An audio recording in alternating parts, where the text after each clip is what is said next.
In today's section, we will be doing section 8.6, in which we will be identifying what each type of conic section is just from the equation. We will be able to look at the equation, look at certain values, and be able to determine if the equation is representing a parabola, a circle, an ellipse, or a hyperbola. These are the simple rules we're going to follow. And what you see right here is the general form of any conic section. And the key terms in this are the ax squared term and the cy squared term. I do want you to notice that there is a bxy term, but there aren't any conic sections that have a bxy expression. So for every conic that we are using, that coefficient of b is 0, so we don't never see that term. So we need to be looking at the coefficient on the x squared term and the y squared term. Those two terms will tell us what kind of conic section we are looking at.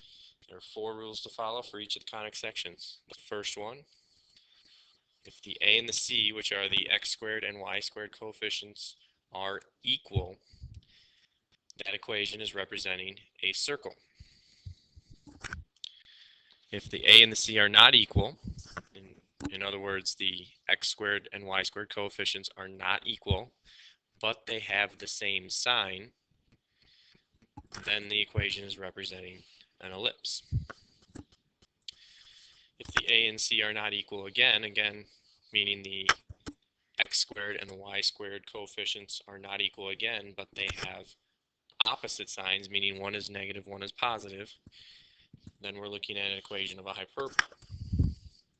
Okay. In the fourth scenario, if one, either the a or the c is 0, in other words, you will only see either the x squared or the y squared.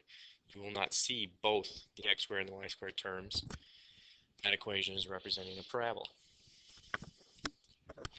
Using these rules, we're going to be able to identify what conic section we are looking at just by looking at the equation. These are the examples, and all we're going to do is we're going to identify what conic sections they are. We're going to do the first 2 examples together, then I'll give you some time to work on the other ones, and then we'll go through them. Okay. In the first example, again, your eyes need to just focus to the x squared and y squared term. They do need to be on the same side of the equal sign. So I'm looking at an x squared term of 9 and a y squared term of 4. Okay, 9 is not equal to 4, but they are both positive. So that would tell us we are looking at an ellipse.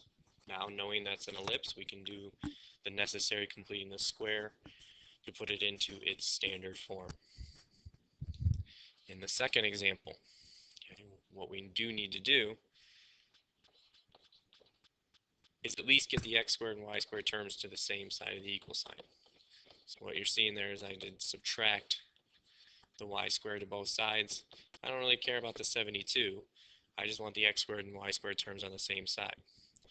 One is 9, one is negative 9. They are not equal, and they are opposites. So that is representing an hyperbola. Okay. Take some time now to do the rest of the examples. Okay, pause the video, do the rest of the examples, and we will go over those in a moment.